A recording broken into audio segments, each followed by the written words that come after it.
Hi everybody, thank you for having me. I'm going to spend the next 15 to 20 minutes talking to you about in-housing or outsourcing your content production.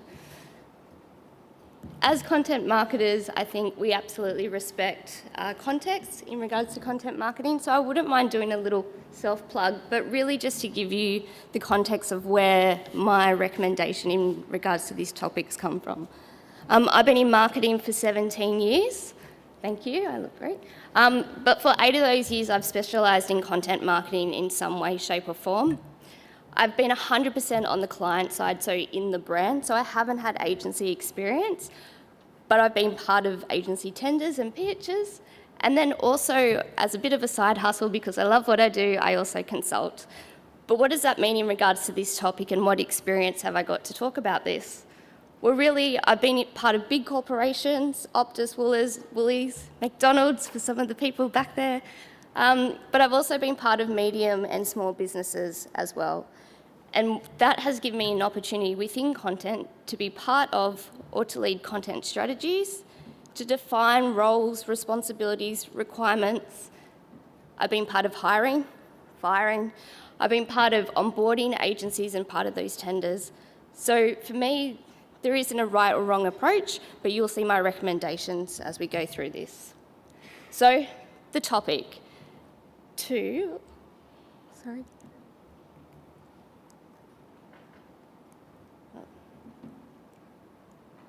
Just trying to get my slide up. I'll proceed. I guess the question in regards to in-house or outsourcing your content production, that's the question we're here to answer. And as I mentioned, I don't believe there is a right or wrong approach. It's not a black or white, it's not a yes or no, it's not this or that, but it absolutely does depend on where you are in your content journey. So if I can go to slide 5, please. As I mentioned, no right approach. So where to start with your content journey? For those of you who have started your content strategy, have been able to define a content strategy or have a plan, a lot of these questions, particularly the top 4, you would have been able to articulate in that plan. For those of you who are new to the content space, welcome.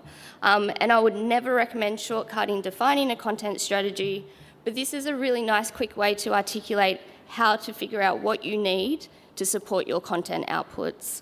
So what is the role of content for your business? Is that a storytelling opportunity? Is it absolutely to drive leads, generate sales?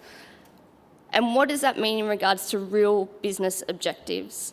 So again, similar to what Zara said, it is difficult in some cases to absolutely go down to an ROI model.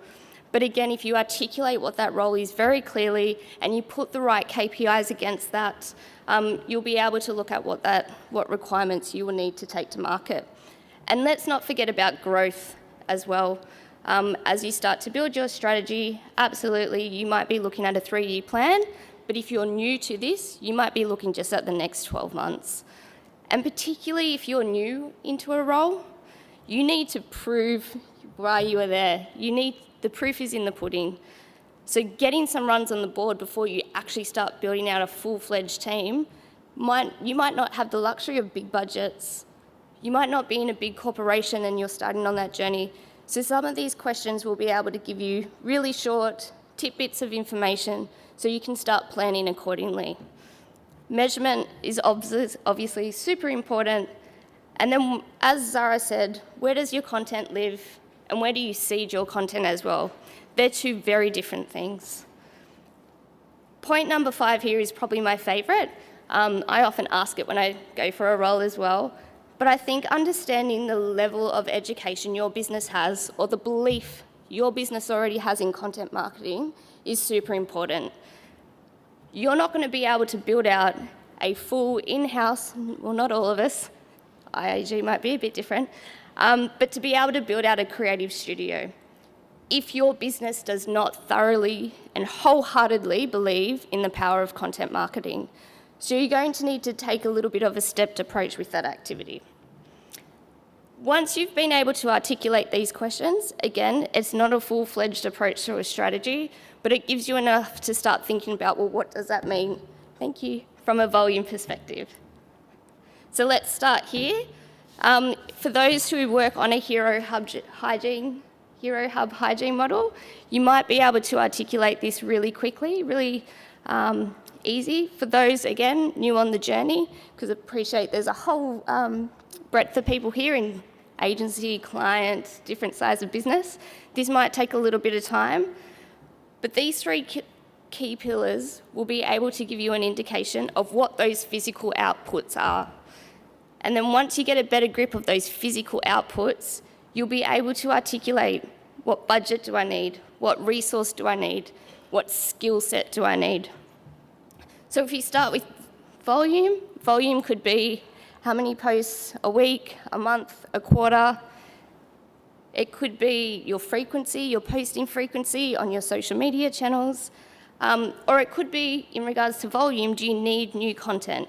Can you repurpose content, or could you curate? In regards to formats, what formats do you need to bring your content to life?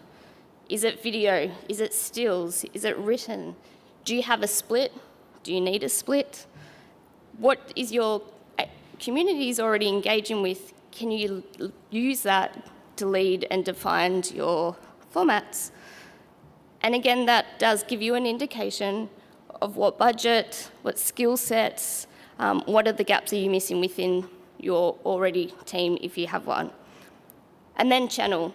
I'm a big believer that you do create content for channel, but absolutely needs to come back to what is the objective and the vision of your content. But what channels are going to host your content? What channels are you going to use to seed your content? And are you happy to repurpose the content you create across multiple channels? I've got my own opinion on that. And do you need particular specs for each of those channels as well? And again, going back to the topic, if you're able to answer these questions in these key pillars, you'll be able to really clearly articulate what do you need in regards to resource and requirements and skill sets within your team. Now, just because I say within your team doesn't mean a team is in-house or it's outsourcing as well. As I said, not necessarily a black or white response, but let's keep working through this. A couple of watch outs for me. Don't assume that high volume, range of formats in multiple channels means that you should look at in-housing your content production for efficiencies. Why is that?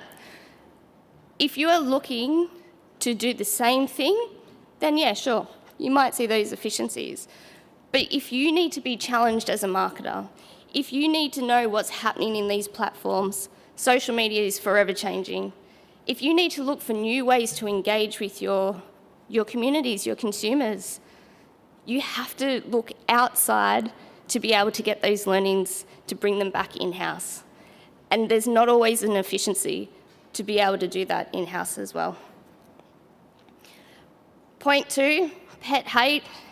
I don't know how many people have been here, but your designer can't produce your content. A designer is not a content producer. I am yet to see a designer be able to take a true approach to content marketing. I'm happy to be proven wrong, but when you do work with a designer, your content will be led by design. It won't be led by your content marketing strategy.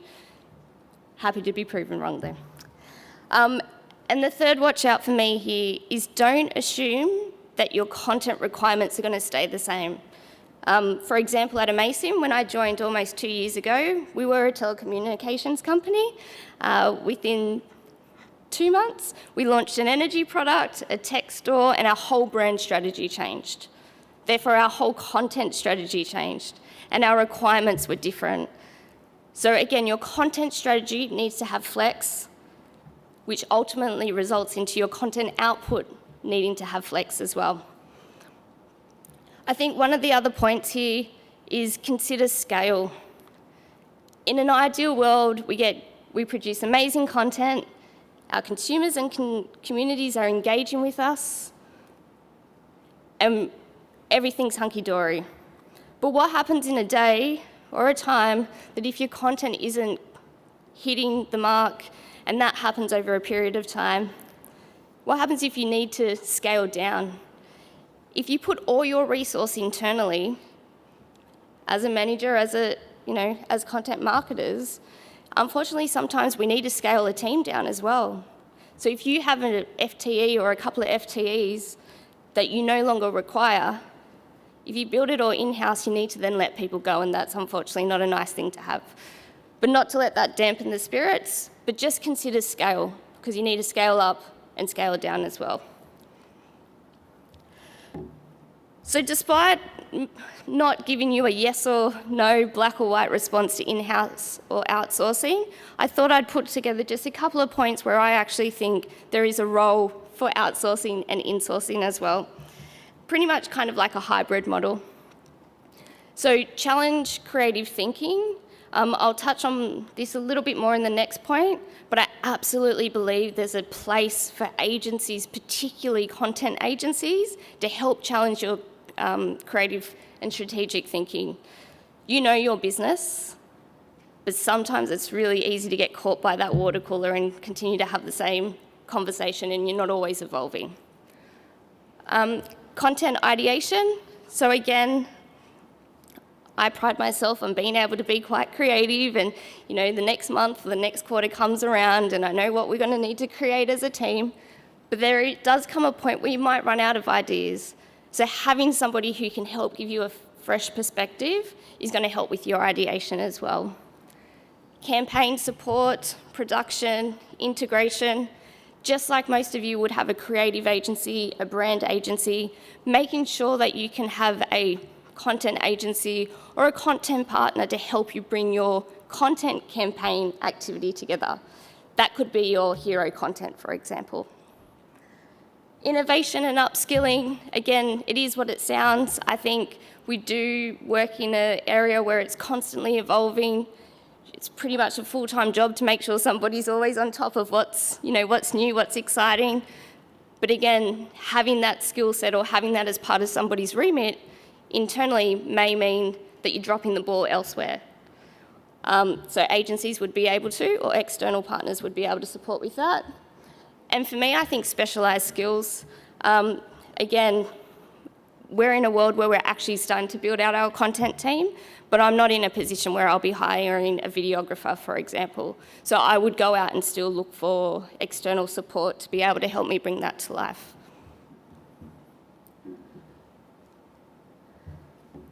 There's a couple of points here that I fundamentally believe still should be in-house and owned by the content marketer or the brand, and that is the content strategy and plan. So you are closer to your business than anybody else. I fundamentally believe that being able to create your own content strategy, know what your business objectives are, know how content is going to drive real business results, that needs to come from an owner within the business. And that also goes with planning as well, which leads to my next point, content integration. I think it's very easy to think content as its own business unit, but really, content actually is the one function within any business that should be truly integrated at any touch point. So again, being able to have that as an in-house function or role within somebody's remit is hugely important. I do have always-on content production. So for us, that's our non-campaign activity, to keep it quite simple, looking at how we can get volume but absolutely nail quality is really important. And we also hold ourselves at high account to make sure that we're only producing the best and going out with the best. And I'd much prefer to have that in-house so it's real timely conversations. And if it's not working, what can we do, for the next post the next day? Not to pivot for pivot's sake, but to make sure we're being quite nimble. Editorial, again, you know your brand tone, you know what you stand for. If you're a small business, you're probably writing the brand tone yourself to then give it to somebody to create your editorial content. So keep that quite close. And for me, the big one is channel managers. So in most cases, you would have a social media manager, a CRM manager. Now, why that particular point doesn't necessarily talk to content production If you've got a social media manager, knowing how the channel's working, know what's performing. We also, at Amaysim, we have a customer service component within social media. We understand the sentiment. We understand what's happening within those communities, and then we're able to feed the channel manager, so the social media manager in this case, feeds that information back into our content creator and content team. So they're just a couple of points for you to walk away with in regards to where I would consider outsourcing and insourcing. So why, again, I said there was no right or wrong approach, black or white. I definitely am a big believer in a hybrid model for these reasons. Just on my last slide here, in regards to building out your team, again, that doesn't need to be just internal or just external, but these are just a couple of roles that I believe that need to have a owner and then need to have a doer.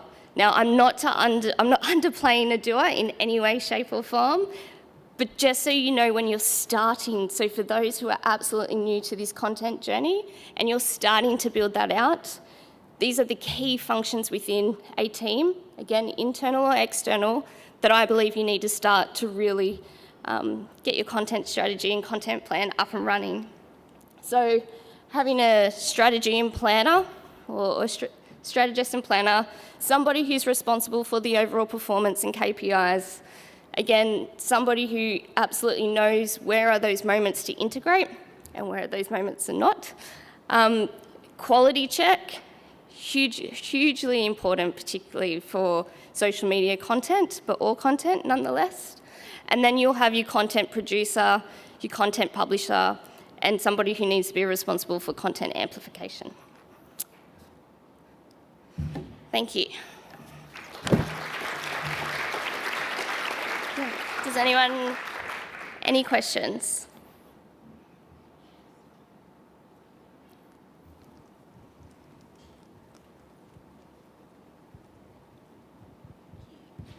Thanks very much. That was really interesting. I'm interested in integration and kind of what you mean by that, and how do you decide when to, what is integration and how do you decide when to do it, and how does that work within your organisation? I think, again, through a lot of different companies that I've worked for, integration does mean different things. So, great question. To talk about how we work with integration at Amaysim, where content marketing sits in a broader marketing function enables us to integrate a lot more seamlessly. So content sits within my team, and that's part of the marketing communications team. So it's a component, it's a big component, but it's a component. As part of marketing, there's also PR and internal comms and design and CRM in a broader remit as well. So when I talk about integration, it's looking at the broader marketing plan. What's the role of content as part of the broader marketing plan, and where is the right channel and the right time to be able to integrate that? So if we have a campaign, for example, there are campaigns that we've launched a new product today, for example, we've led with content, so there is no advertising campaign as such. But we also have another campaign running that there is no content. So it's just finding those moments where, again, going back to our business objectives, what is the role of content and what is that going to do to help support the campaign, and we integrate where it's appropriate to.